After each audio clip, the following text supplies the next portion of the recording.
Na época do Brasil Império, quando as fazendas de café sustentavam o luxo da aristocracia às custas da dor da escravidão, nasceu uma história que jamais poderia ser contada nos salões da elite. Uma jovem, filha de um poderoso conde, destinada a um casamento de conveniência, e um escravizado, homem forte, de alma livre e coração cheio de canções. O que os uniu não foi o destino, mas a coragem de desafiar todas as correntes. Um amor proibido, perigoso, capaz de custar a vida de ambos, mas que eles escolheram viver até o fim.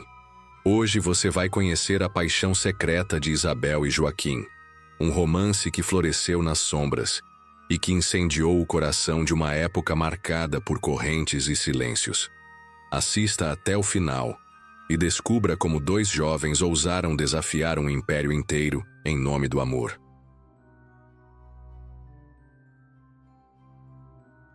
O Brasil vivia a metade do século XIX. As terras do Vale do Paraíba eram cobertas de extensas plantações de café, sustentadas pelo trabalho forçado de milhares de homens e mulheres arrancados da liberdade. A riqueza de poucas famílias crescia à custa da dor de muitos, e era nesse contraste brutal que se erguia a Casa Grande do Conde Álvaro de Albuquerque e Vasconcelos. Orgulhoso, rígido, conhecido por sua influência junto à corte do Rio de Janeiro, ele fazia de sua propriedade um palco de ostentação. Móveis importados da Europa, cristais franceses, tecidos vindos de Lisboa e salões que ecoavam modinhas tocadas ao piano pela sua filha. A jovem Isabel de Albuquerque e Vasconcelos, de apenas 19 anos, fora educada para ser a joia da família. Aprendera francês, italiano, piano e etiqueta com professoras contratadas da Europa. Seu destino, como esperava o conde, era simples: casar-se com um homem de família nobre, herdeiro de terras ou títulos, e perpetuar o prestígio do clã.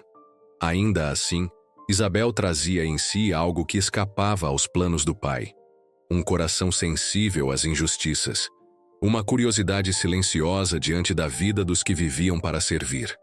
Do outro lado do universo da fazenda, atrás dos muros invisíveis que separavam a riqueza da opressão, havia a senzala. Ali vivia Joaquim, chamado de Kim, jovem de 23 anos. Nascido já no Brasil, filho de africanos bantus que haviam sido traficados em navios negreiros décadas antes. Diferente dos demais, Kim chamava a atenção não apenas pela força física, mas por um brilho de inteligência que se impunha. Sabia domar cavalos como poucos, e à noite, com um violão improvisado, entoava modinhas que ecoavam pelos campos e, sem que soubesse, alcançavam até as janelas da Casa Grande. Foi numa dessas noites que Isabel, ouvindo de longe a melodia, sentiu o coração ser tocado por algo que não poderia explicar. Não era apenas música. Era como se cada acorde trouxesse um pedaço de uma vida inteira que lhe era proibida conhecer. Desde então, começou a observar discretamente aquele homem de pele marcada pelo sol, que trabalhava nos estábulos com destreza e orgulho, mesmo sob o olhar severo dos feitores. Naquela sociedade rígida, nada poderia ser mais impensável do que uma aproximação entre os dois. O conde jamais permitiria, e a própria Isabel sabia que sequer deveria cogitar. Mas as histórias mais intensas sempre nascem onde não deveriam. O tempo, no entanto, conspirava. Isabel tinha um pretendente já escolhido, Duarte de Sá Barreto, filho de uma das famílias mais poderosas da província. Era um jovem elegante, de boas maneiras em público, mas arrogante e calculista. Para o conde, Duarte era a união perfeita: terras, títulos e prestígio. Para Isabel, contudo, cada encontro era sufocante, cada palavra carregada da prisão que se desenhava para sua vida. Enquanto isso, no espaço da senzala, Kim vivia dividido entre a resignação e a chama da esperança. Crescera ouvindo as histórias da mãe menina, uma anciã sábia que preservava as memórias da África e falava sobre liberdade, dignidade e coragem. Ele aprendera a esconder seus sentimentos, pois sabia que, para um escravizado, Até sonhar era perigoso. Mas havia algo diferente no modo como os olhos da filha do conde às vezes o fitavam. Algo que o fazia sentir-se, por um instante, não como propriedade, mas como homem. As festas na Casa Grande eram outro palco desse contraste. Os salões se enchiam de autoridades, risos e taças de cristal, enquanto, do lado de fora, centenas de trabalhadores permaneciam na escuridão. Isabel, em seu vestido de seda, tocava ao piano peças que havia aprendido com suas mestras francesas, mas no fundo do coração, guardava o som daquela voz que surgia na noite, vinda dos campos, carregada de melancolia e força. O primeiro contato aconteceu de forma aparentemente banal. Uma tarde, Isabel passeava pelos jardins quando o cavalo que montava se assustou. Queen, que trabalhava próximo aos estábulos, correu instintivamente e segurou o animal, impedindo que a jovem caísse. Foi rápido, mas intenso. Os olhos de ambos se cruzaram. Isabel agradeceu com um leve tremor na voz e Kim baixou a cabeça, como mandava a etiqueta da opressão. No entanto, naquele instante, uma semente foi plantada. Isabel passou a encontrar desculpas para circular próxima aos estábulos. Curiosidade, dizia a si mesma. Fascínio pela destreza dele com os animais. Mas no fundo, era mais. Era o mistério de um homem cuja vida era invisível para sua classe, mas que, em poucos gestos, revelava mais humanidade do que qualquer salão iluminado a candelabros. Queen, por sua vez, lutava contra o próprio coração. Sabia que aquele olhar poderia custar-lhe a vida. Sabia que, se descobertos, não haveria perdão, apenas punição. Mas também sabia que jamais havia se sentido tão vivo quanto no breve instante em que Isabel lhe dissera obrigada.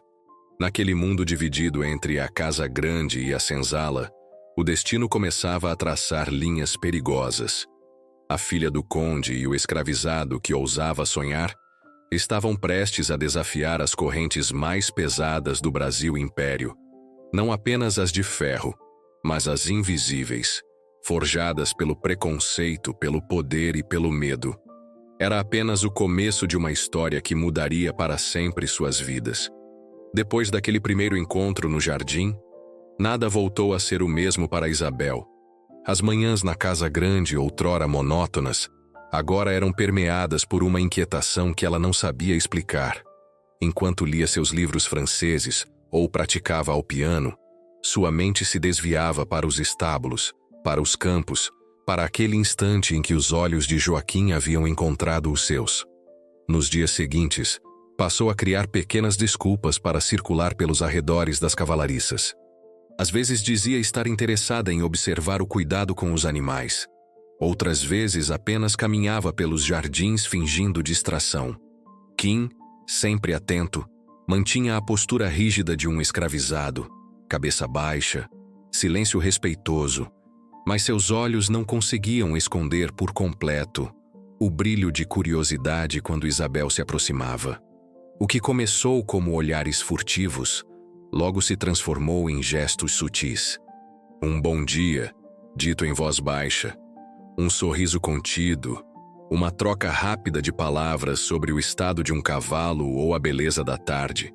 Para qualquer observador externo, parecia banal, mas para eles, cada pequeno encontro carregava uma intensidade perigosa, um segredo que crescia silencioso.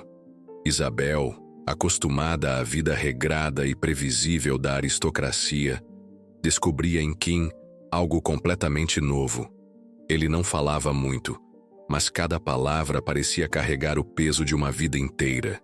Havia uma firmeza em seus gestos, uma dignidade que contrastava com a submissão esperada pela sociedade. Quando ele tocava o violão nas noites em que os feitores se distraíam, Isabel escutava escondida de sua janela, o coração acelerado. Aquelas canções não eram apenas música, eram gritos de liberdade disfarçados em melodia. E, pouco a pouco, a jovem começou a questionar tudo o que aprendera. Que justiça havia em um mundo onde um homem como Joaquim era tratado como propriedade? Que moral era aquela que condenava olhares, risos e sentimentos enquanto permitia açoites e correntes. A aproximação ganhou força em uma noite de festa. O conde Álvaro oferecia um baile em sua casa grande, reunindo autoridades da província. Salões iluminados à vela, vestidos reluzentes e discursos sobre política e comércio enchiam a atmosfera. Isabel, entediada, tocava piano para entreter os convidados. Mas em meio às melodias, sua mente estava em outro lugar. Do lado de fora, na escuridão, Queen observava discretamente. Não deveria estar ali, mas foi incumbido de ajudar no serviço de cavalariça, garantindo que os animais dos convidados permanecessem bem cuidados. Enquanto limpavam o arreio, seus olhos buscaram instintivamente a janela iluminada do salão. E lá estava ela, envolta em seda azul, os dedos deslizando sobre as teclas. O mundo parecia separado por um muro invisível. Ela no brilho, ele na sombra. E mesmo assim seus olhares se cruzaram. Foi um instante, mas suficiente para ambos perceberem que já não havia retorno. Dias depois, Isabel se arriscou mais. Encontrou Kim junto aos estábulos e, em vez de apenas cumprimentá-lo, iniciou uma conversa. Perguntou sobre os cavalos, sobre sua habilidade em domá-los, e ele respondeu com humildade. Mas algo em sua voz revelava mais do que palavras. Era como se cada frase fosse uma ponte construída entre mundos que nunca deveriam se encontrar. O perigo, no entanto, estava sempre à espreita. Criados da casa grande observavam, feitores rondavam os arredores, e até mesmo o conde notava as ausências da filha durante as tardes. Ainda assim, Isabel não conseguia mais se conter. Cada encontro a fazia sentir-se viva como jamais havia experimentado. O primeiro gesto mais ousado veio em uma manhã chuvosa. Isabel, coberta por um véu para não ser vista, caminhou até a estrebaria. Encontrou Kim sozinho, cuidando de um cavalo adoentado. Aproximou-se e, pela primeira vez, permitiu-se falar de si. Contou-lhe de sua infância, das expectativas do pai, do casamento arranjado com Duarte que a sufocava. Queen, em silêncio, apenas a escutava, os olhos marejados pela confiança inesperada que aquela jovem depositava nele. Quando ela terminou, ele murmurou: Sinhá não devia confiar em mim assim, isso é perigoso. Mas Isabel apenas sorriu e respondeu em tom firme: Mais perigoso é viver sem sentir. Aquelas palavras ficaram gravadas no coração de Queen. Pela primeira vez, alguém da casa grande não o via como objeto ou servo, mas como homem. A partir daí, o romance proibido ganhou corpo. Não eram encontros longos, mas cada momento era intenso. Um bilhete escondido sob um livro na biblioteca. Um olhar mais demorado durante as tarefas do campo. Um leve toque das mãos ao entregar uma rédea. Pequenos gestos que para o mundo seriam invisíveis, mas para eles carregavam o peso de uma vida inteira. E assim nasceu o amor que não deveria existir. Um amor clandestino, alimentado pelo silêncio, pela noite, pelos riscos que se multiplicavam a cada dia. Isabel sonhava em liberdade para os dois. Kim temia pelo destino de ambos, mas já não conseguia fugir da chama que o consumia. Era uma paixão que crescia como fogo escondido sob as cinzas, silenciosa, mas prestes a se transformar em incêndio. O amor, uma vez despertado, tornou-se impossível de conter. O que começara como olhares furtivos e encontros casuais, agora florescia em segredos escondidos pela noite. Isabel e Kim estavam presos em uma teia de sentimentos que crescia a cada dia, mesmo quando o medo os lembrava do abismo que os separava. Na casa grande, Isabel mantinha a rotina esperada de uma filha da aristocracia. Lia livros franceses, tocava piano e frequentava missas ao lado da mãe. Mas em sua intimidade, sua mente estava sempre no estábulo, no campo ou em qualquer lugar onde pudesse cruzar o caminho de Joaquim. O coração, antes aprisionado pela monotonia da vida aristocrática, agora pulsava em ritmo de urgência. Na senzala, Joaquim lutava contra si mesmo. Cada olhar, cada palavra trocada com Isabel era um risco de morte. Ainda assim, nos momentos solitários, ao dedilhar o violão ou ao olhar para o horizonte dos cafezais, não conseguia evitar a lembrança da voz doce da jovem, a confiança que ela depositara nele, a coragem com que desafiava convenções. Os encontros tornaram-se mais ousados. Isabel arrumava pretextos para visitar os estábulos. A preocupação com um cavalo adoentado, a curiosidade sobre os trabalhos do campo, ou até a desculpa de recolher flores nos jardins.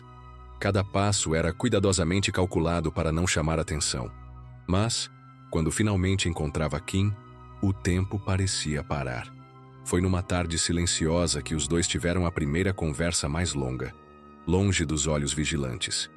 Isabel encontrara Kim reparando uma cela e, em vez de apenas observá-lo, sentou-se próxima, como se aquele fosse um gesto natural. Ele, inquieto, olhou em volta antes de falar. Sinhá devia voltar. Se alguém nos vê, não sobra nada de mim. Mas Isabel não se moveu. Seus olhos estavam firmes, desafiadores. Eu não quero ser vista como Sinhá, Joaquim. Quero ser apenas Isabel. Aquela frase quebrou barreiras invisíveis. Pela primeira vez, Kim ousou levantar os olhos e encarar a jovem como igual. E, naquele instante, o amor deixou de ser apenas um jogo de olhares. Tornou-se uma escolha. Nas semanas seguintes, pequenos segredos começaram a se acumular. Isabel passou a deixar bilhetes escondidos entre livros na biblioteca. Palavras simples, mas carregadas de emoção. Hoje, à noite, na árvore do jardim. Queen, com medo, mas também com esperança, aceitava o chamado. Encontravam-se em silêncio, sob a copa de um ipê que florescia dourado, enquanto o resto da fazenda dormia. Era nesses encontros noturnos que a paixão se revelava.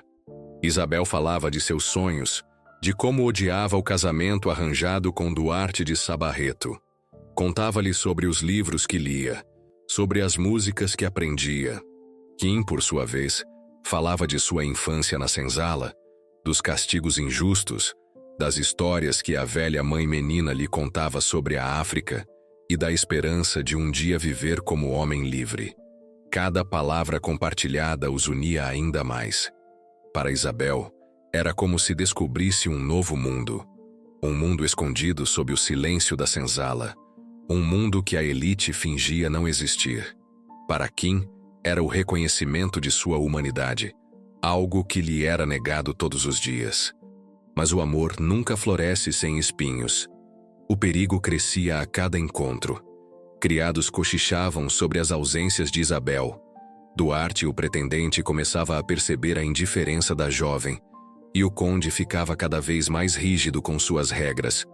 Qualquer deslize poderia significar o fim. Ainda assim, o desejo de viver aquele amor era mais forte. E, em uma noite chuvosa, aconteceu o inevitável. Isabel, escondida sob um manto escuro, correu até a estrebaria. Encontrou Kim sozinho, cuidando dos cavalos. O barulho da tempestade abafava seus passos. Ao vê-la, ele tentou protestar. A Sinhá não devia, mas não houve tempo para mais palavras. Isabel aproximou-se e segurou-lhe as mãos. Pela primeira vez, os dois se tocaram sem a barreira da convenção. Foi um toque leve, mas tão intenso que parecia incendiar o ar ao redor. Naquele instante, os dois compreenderam que estavam irremediavelmente unidos. Não era mais possível voltar atrás. O relacionamento, a partir daí, tornou-se uma chama constante. Um beijo roubado sob a sombra das árvores. Uma canção de Kim dedilhada ao violão, ouvida apenas por ela. Um toque disfarçado em meio a uma conversa banal. Pequenos gestos, que para qualquer outro passariam despercebidos, mas que para eles eram a vida inteira. Isabel sentia-se mais viva a cada encontro. Pela primeira vez, não era apenas a filha do conde, nem a promessa de um casamento político. Era uma mulher que amava, que desejava, que desafiava. Já Kim, dividido entre o medo e a paixão, sentia que cada instante ao lado dela era um pedaço de liberdade. Mas o destino não é generoso com amores proibidos. A cada noite, a cada segredo, A ameaça crescia. A senzala murmurava histórias de escravos punidos por muito menos. E na casa grande, o olhar vigilante de Duarte e do conde tornava-se cada vez mais desconfiado. Ainda assim, eles seguiram. Pois para ambos, aquele amor era mais do que paixão. Era rebeldia, era resistência. Era a prova de que, mesmo em meio às correntes mais pesadas, o coração humano sempre encontra uma forma de se libertar. E foi assim que Isabel e Joaquim, contra todas as leis do império, deram o primeiro passo para desafiar não apenas a família dela, mas todo o mundo em que viviam. O amor entre Isabel e Joaquim, embora escondido sob véus de silêncio, começava a deixar rastros invisíveis. Por mais que fossem cuidadosos, o mundo ao redor já suspeitava de algo que não deveria existir. A sociedade do Brasil Império não admitia sequer a possibilidade de ternura entre a filha de um aristocrata e um escravizado. E ainda assim, as correntes do desejo eram mais fortes do que as do medo. A primeira sombra da desconfiança veio de onde menos esperavam. Uma criada da casa grande, atenta e curiosa, reparou que Isabel passava tempo demais nos estábulos. Para ela, aquilo parecia estranho. Afinal, que interesse teria uma jovem da elite em cavalos ou em conversas com servos? Cochichos começaram a correr entre os corredores da casa, disfarçados sob risos e olhares enviesados. Duarte de Sá Barreto, o pretendente escolhido pelo conde, também começava a notar mudanças. Isabel, antes submissa, agora mostrava indiferença durante os encontros arranjados. Sua mente estava sempre distante. Seus olhos não brilhavam diante das atenções do jovem aristocrata. Duarte, orgulhoso e ambicioso, não tolerava a rejeição. E cada gesto frio de Isabel alimentava nele um ressentimento que crescia em silêncio, pronto para se transformar em arma. Na fazenda, o próprio conde Álvaro de Albuquerque e Vasconcelos tornava-se mais rígido. Era homem acostumado a controlar não apenas terras e escravizados, mas também os destinos da própria família. Notou a inquietação da filha, as escapadas disfarçadas, e começou a pressioná-la com mais frequência sobre o casamento com Duarte. Para o conde, a união era questão de honra e prestígio. Para Isabel, era uma prisão cada vez mais sufocante. Enquanto isso, Isabel e Joaquim continuavam a se encontrar, como se o mundo pudesse ser mantido à distância. Mas a tensão era palpável. Cada passo fora da rotina, cada olhar trocado em público, poderia ser fatal. Mesmo assim, o amor parecia se intensificar justamente por estar à beira do abismo. Quanto mais o perigo crescia, mais forte se tornava a chama que os unia. Numa tarde de calor sufocante, Isabel decidiu visitar os campos, alegando querer ver de perto a colheita do café. Uma desculpa frágil, mas convincente para quem acreditava que ela apenas se interessava por aprender sobre os negócios do pai. Kim, que trabalhava próximo, percebeu a presença da jovem. Aproximou-se, como quem apenas cumpria suas tarefas. Mas no instante em que seus olhos se encontraram, o coração de ambos disparou. A cena, aparentemente inocente, foi suficiente para que um dos feitores franzisse o senho. Ele observava demais, como se tentasse decifrar algo escondido. Isabel, percebendo o olhar, afastou-se rapidamente, mas a semente da suspeita já estava plantada. Naquela noite, Isabel chorou em silêncio. Sabia que qualquer deslize poderia custar caro não apenas a ela, mas principalmente a Joaquim. Ele, por sua vez, também sentia o peso do perigo. Mãe Menina, a anciã da senzala, havia-lhe advertido: menino, cuidado. O amor é bonito, mas o mundo dos senhores não perdoa. Ainda assim, como ignorar a única coisa que lhe dava forças para enfrentar os dias? Para Kim, Isabel não era apenas uma paixão. Era a prova de que ele podia ser visto como homem, digno de amar e ser amado. Os encontros então tornaram-se ainda mais secretos. Escolhiam as noites de tempestade, quando o barulho da chuva abafava qualquer passo. Reuniam-se sob a copa de árvores distantes ou nas sombras silenciosas da estrebaria. Nessas ocasiões, trocavam confidências e promessas. Isabel sonhava em fugir, em abandonar tudo para viver ao lado dele. Kim, mais cauteloso, temia pelo destino dela. Se fugirmos, vão caçar a nós dois, murmurava ele. E se te encontrarem comigo, Isabel, o que achas que teu pai fará? Ela, no entanto, respondia com firmeza: prefiro a morte a viver sem ti. Palavras fortes, mas que revelavam o desespero de quem se via aprisionada entre o dever e o desejo. Enquanto isso, Duarte, cada vez mais desconfiado, começou a vigiar Isabel. Seus ciúmes não eram apenas paixão, eram orgulho ferido. Ele suspeitava que havia outro homem, embora não pudesse sequer imaginar que fosse um escravizado. Para ele, aquilo seria impensável, mas a frieza da jovem o levava a buscar respostas. O conde, pressionado pelas intrigas e pelos próprios instintos, decidiu apressar o casamento. Anunciou que, em breve, Isabel e Duarte seriam oficialmente noivos. A notícia caiu sobre Isabel como uma sentença. Em lágrimas, ela correu até Queen e revelou o que estava prestes a acontecer. Não posso, disse ela, a voz quebrada. Não posso viver presa a um homem que não amo. Meu coração é teu, Joaquim. Ele, dividido entre o amor e o medo, segurou-lhe as mãos com força. Sabia que, a partir daquele momento, já não havia volta. O segredo estava em risco, e a decisão teria de ser tomada em breve. Ou desafiar o mundo, ou sucumbir a ele. As paredes da casa grande pareciam mais estreitas a cada dia. O clima de tensão era sufocante. O romance proibido, antes invisível, começava a deixar marcas demais. Isabel e Kim estavam em um fio de navalha. Cada gesto, cada encontro, poderia ser o último. E assim, a história caminhava para seu primeiro grande choque. O amor deles, tão forte quanto clandestino, estava prestes a ser testado pela fúria de um pai, pelo ciúme de um pretendente e pelo peso de uma sociedade que jamais aceitaria tal união. O perigo já não rondava de longe. Ele estava à porta, pronto para explodir. A tensão que antes rondava como sombra, agora se tornava ameaça palpável.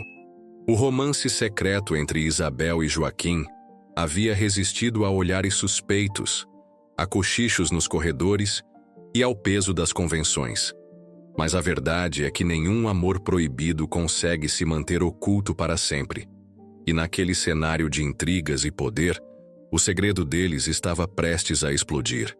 A notícia do noivado iminente entre Isabel e Duarte de Sá Barreto caiu como sentença definitiva. O conde Álvaro anunciava aos quatro ventos a união, orgulhoso da aliança que aumentaria seu prestígio político. Para ele, Isabel não passava de uma peça no tabuleiro social. Para Duarte, era um troféu a ser conquistado, a prova de sua ascensão no círculo da elite. Mas para Isabel, era o fim de sua liberdade. Na noite em que soube da decisão, Isabel escapou até os jardins, lágrimas correndo pelo rosto. Lá, encontrou Joaquim, que a esperava escondido sob a copa do ipê. Ao vê-lo, correu e se lançou em seus braços, soluçando. Eles querem me dar a Duarte, disse, quase sem fôlego. Eu não posso, Joaquim, não posso viver sem ti. Ele a apertou contra o peito, dividido entre a dor e o medo. Sabia que enfrentar o conde e todo o peso daquela sociedade era como desafiar uma muralha de pedra. E ainda assim, a ideia de perdê-la era insuportável. A partir desse dia, os encontros tornaram-se ainda mais arriscados. Isabel já não se contentava com olhares furtivos ou conversas rápidas. Queria planos, queria saídas. Falava em fugir, em abandonar a casa grande e viver em algum lugar distante. Talvez num quilombo, talvez em terras onde pudessem ser apenas dois seres humanos livres para amar. Joaquim, embora inflamado pelo desejo, conhecia a realidade dura. Sabia das caçadas aos fugitivos, dos castigos impiedosos, das correntes que aguardavam os que ousavam sonhar com liberdade. Mas cada palavra dela enfraquecia sua resistência. Foi nesse clima de urgência que o primeiro grande choque aconteceu. Certa noite, Isabel deixou a casa grande disfarçada, envolta em um manto escuro. Correu até a estrebaria, onde Joaquim a aguardava.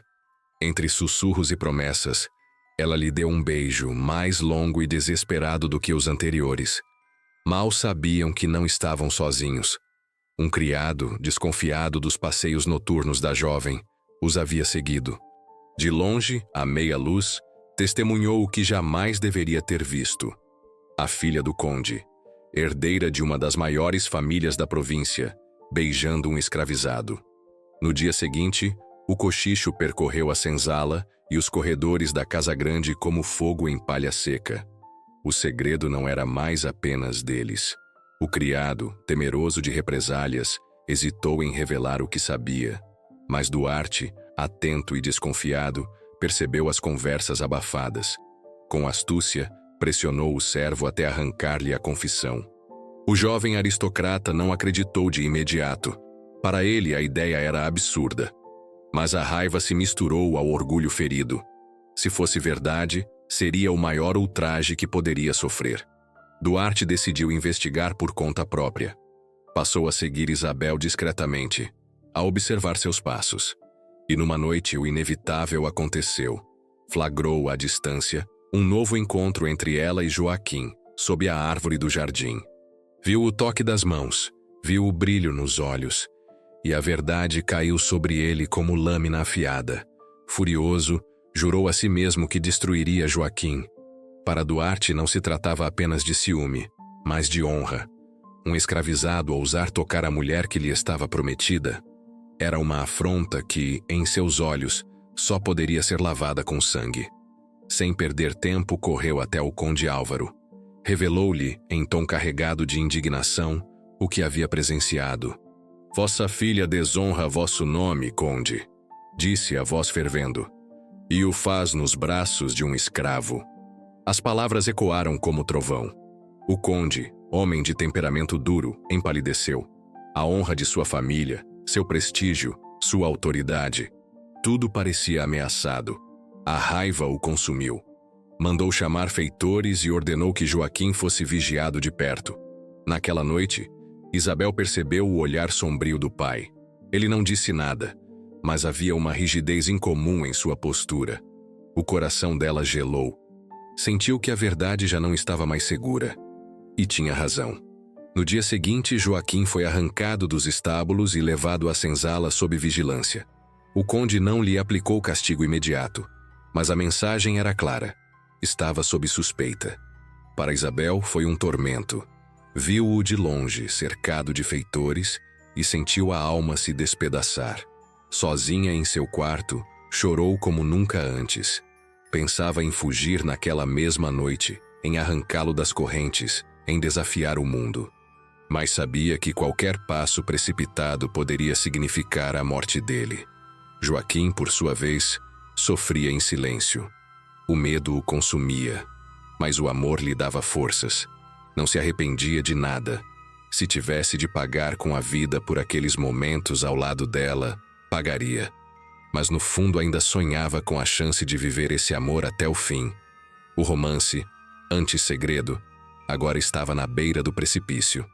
Descoberto, ameaçado, prestes a ser esmagado pela fúria de um pai e pelo orgulho ferido de um pretendente rejeitado. Era o início da ruptura.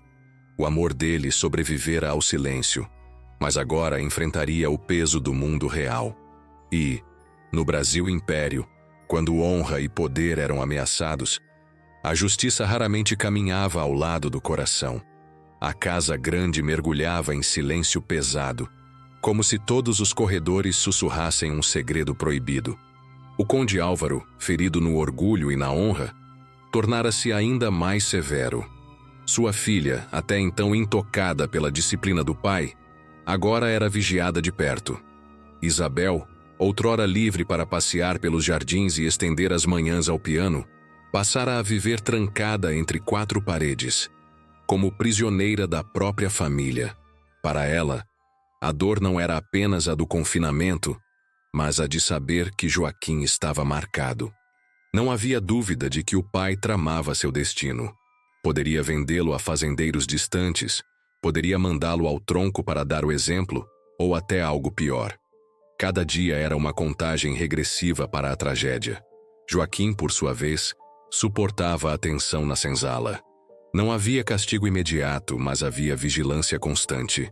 Os feitores o observavam como predadores à espreita, aguardando a ordem final do conde. Ainda assim, no silêncio da noite, encontrava forças nas lembranças de Isabel. Seus olhos determinados, suas palavras ousadas, o beijo roubado sob a chuva. Aquilo lhe dava coragem para sonhar, mesmo quando tudo parecia perdido. Foi mãe menina quem, mais uma vez, assumiu o papel de guia. Ao ver Joaquim consumido pelo medo e pela dor, sussurrou-lhe conselhos carregados de sabedoria ancestral. O coração é forte, menino, mas precisa de astúcia. Se só seguir a chama, queima. Se só seguir a razão, congela. Para salvar esse amor, precisarás dos dois. Essas palavras acenderam uma nova determinação em Joaquim. Não podia mais esperar. Se Isabel estava presa, se sua vida estava em risco, era hora de agir. Isabel, por sua vez, também não se entregava ao destino. Confinada, passou a escrever bilhetes escondidos, pedindo ajuda a criados de confiança. Um deles, solidário à sua dor, arriscou-se a entregar a mensagem a Joaquim. No pedaço de papel, escrito às pressas, apenas uma frase: "Não desistirei de nós. Encontrarei um jeito." Foi o impulso que ele precisava. Nas semanas que se seguiram, ambos começaram a arquitetar planos de fuga. Isabel usava sua inteligência e astúcia para observar os horários em que os feitores relaxavam, os momentos em que a vigilância da Casa Grande diminuía. Joaquim, com a ajuda silenciosa de outros escravizados, coletava informações sobre rotas escondidas que levavam até trilhas na mata. O destino que sonhavam, talvez um quilombo, talvez um refúgio em terras distantes, qualquer lugar onde pudessem existir como homem e mulher, e não como senhora e escravo. A cada novo bilhete trocado, a chama da esperança crescia. Isabel já não se importava com o risco. Mais do que nunca, estava decidida a romper com o futuro imposto pelo pai. Casar-se com Duarte era uma prisão para a vida inteira. Fugir com Joaquim era arriscar tudo.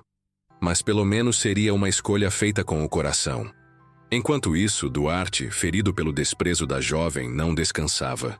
Já não era apenas um pretendente rejeitado, tornara-se inimigo declarado.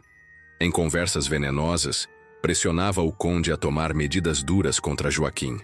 Falava em honra, em reputação, em vingança. E cada palavra caía como ferro em brasa no coração do aristocrata. "Não basta vigiar, conde", dizia Duarte com rancor. "Um homem como esse deve ser esmagado, para que nunca mais ouse levantar os olhos para sua família." Álvaro, dividido entre a raiva e o instinto de preservar o nome, começou a considerar o pior. Uma ordem final estava prestes a ser dada, e Isabel o pressentia. Na noite em que soube dos planos do pai para vender Joaquim, ela não suportou mais o silêncio. Invadiu o quarto da mãe, a condessa Beatriz, e implorou: "Mãe, ele vai destruí-lo. Não posso permitir. Eu o amo. Amo com toda a força do meu ser." Beatriz, entre o choque e a ternura, desabou em lágrimas. Não aprovava, não compreendia, mas reconhecia o desespero da filha. Lembrou-se de seus próprios sonhos sacrificados ao se casar com Álvaro por conveniência. Tocou o rosto de Isabel e, pela primeira vez, sussurrou: "Se é isso que o teu coração deseja, foge. Salva-o, antes que seja tarde." Essas palavras selaram o destino. Na mesma noite, Isabel enviou nova mensagem a Joaquim, marcando o encontro decisivo. Seria a última tentativa. Ou escapariam juntos, ou seriam destruídos. A tensão na fazenda era sufocante. Os dias arrastavam-se, cada olhar carregava suspeita. Mas, por baixo do medo, havia também a coragem crescente. Isabel e Joaquim já não eram apenas dois amantes escondidos. Eram dois rebeldes prontos para desafiar um império inteiro. No horizonte, o risco de punição era certo, mas no coração deles, O amor já não podia ser contido. Estavam preparados para arriscar tudo. Era a véspera de um destino irrevogável. A noite escolhida chegara. O ar estava pesado, carregado de silêncio e expectativa. Isabel, trêmula, caminhava pelos corredores da casa grande com o coração em disparada. Tinha escondido sob o vestido simples um pequeno embrulho com algumas joias da mãe, a única riqueza que poderiam levar na fuga. Cada passo soava como um desafio ao destino. Cada respiração era um risco de ser descoberta. Do lado de fora, Joaquim esperava na escuridão, próximo ao velho IP que havia testemunhado tantos encontros. A tensão o consumia, mas seus olhos brilhavam com a chama da esperança. Não era apenas uma fuga, era a chance de provar ao mundo que seu amor podia sobreviver às correntes da escravidão e à tirania de uma sociedade inteira. Isabel conseguiu sair sem ser vista. Ao alcançar Joaquim, os dois se abraçaram com força, como se o tempo pudesse parar ali. Mas não havia tempo para ternura. Precisavam partir imediatamente, antes que os feitores percebessem suas ausências. A rota estava traçada. Atravessariam os campos em silêncio, seguiriam por uma trilha usada por escravizados fugitivos e, com sorte, alcançariam as matas que levavam aos quilombos da região. Por alguns minutos, o plano parecia possível. O luar iluminava os cafezais, e o som de seus passos era engolido pela noite. Mas o destino raramente permite que amores proibidos escapem sem luta. Ainda na beira dos campos, ouviram o latido dos cães. Em instantes, a tranquilidade da noite foi rompida por gritos e tochas acesas. Os feitores haviam percebido a ausência de Joaquim, e o alarme ecoava pela fazenda. "Corramos!" sussurrou Joaquim, puxando Isabel pela mão. Eles correram, coração contra o peito, enquanto os gritos se aproximavam. Atrás deles, os cães avançavam, e as vozes dos perseguidores cortavam a escuridão. Isabel tropeçava nos galhos, mas Joaquim a amparava, guiando-a pela mata como se a conhecesse de cor. Cada passo era um desafio à morte. Mas, quando estavam prestes a alcançar a trilha que os levaria ao refúgio, a figura imponente do conde Álvaro surgiu, montado a cavalo, ladeado por Duarte e pelos feitores. As tochas iluminavam seus rostos como labaredas de fúria. "Isabel!" bradou o conde, sua voz ecoando como trovão. "Como ousa? Desonras o nome de tua família." Ela, ofegante, agarrou a mão de Joaquim com ainda mais força e respondeu, com voz firme, ainda que embargada pelas lágrimas: "Não é desonra, pai. É amor. Amor mais verdadeiro do que todo o ouro que guardas em tua casa." Duarte, tomado pelo ódio, avançou um passo à frente e cuspiu as palavras. "Esse escravo ousou tocar no que é meu. Hoje ele paga com a vida." Joaquim, até então em silêncio, ergueu-se com dignidade. Olhou nos olhos do conde e, com voz firme, declarou: "Não sou objeto, não sou posse. Sou homem, e a amo com toda a força da minha alma." As palavras incendiaram ainda mais o ambiente. O conde ordenou que os feitores o segurassem, mas Joaquim lutou com a força de quem não tem mais nada a perder. Derrubou 2 homens, resistiu como fera acuada, mas logo foi cercado. Isabel, desesperada, gritou, implorou, tentou intervir. Nesse instante, Duarte sacou uma arma. O som metálico ressoou no ar, gelando o coração de todos. Isabel correu e se colocou diante de Joaquim, braços abertos, lágrimas escorrendo. "Se o matares, Duarte, terás de me matar também." O silêncio que se seguiu foi quase insuportável. A cena estava suspensa no ar. O conde tomado pelo ódio, Duarte embriagado pela vingança, Joaquim exausto mas de pé, e Isabel entregue de corpo e alma ao amor que escolhera. Por um instante, parecia que a tragédia seria inevitável. Mas então, a voz do conde rompeu o silêncio carregada de raiva e dor. "Basta!" Ordenou que baixassem as armas, mas seu olhar não trazia compaixão. Aproximou-se da filha, segurou-lhe o braço com força e, diante de todos, declarou: "Se quer viver como escrava de teu próprio desejo, que seja. mas nunca mais voltarás a cruzar as portas desta casa. As palavras caíram como sentença. Isabel, mesmo com o coração despedaçado, ergueu o rosto e respondeu: prefiro a liberdade ao luxo. Prefiro a verdade ao teu poder. O conde, tomado pela fúria, voltou-se para Joaquim e decretou sua expulsão. Não teve coragem de mandar matá-lo diante da filha, mas ordenou que fosse levado para longe, vendido a uma fazenda em outra província. Naquela noite, Isabel foi trancada em seus aposentos e Joaquim arrastado para o destino incerto. Mas, ainda assim, quando seus olhos se encontraram pela última vez, uma promessa silenciosa foi feita. O amor deles não terminaria ali. Dias depois, Isabel conseguiu escapar, ajudada pela mãe e por mãe menina, que guardava em segredo os caminhos da liberdade. Procurou por Joaquim nas rotas dos fugitivos, nas matas, nos quilombos. A história não registra se o reencontro de fato aconteceu, mas os rumores atravessaram gerações, que a filha do conde abandonara tudo para seguir o coração, e que Joaquim, mesmo acorrentado, carregava consigo o brilho da esperança. O que se sabe é que, na memória da fazenda, o ipê dourado sob o qual eles se encontravam continuou a florescer ano após ano, como testemunha silenciosa de um amor que ousou desafiar o império, as correntes e a morte. Um amor proibido, mas eterno.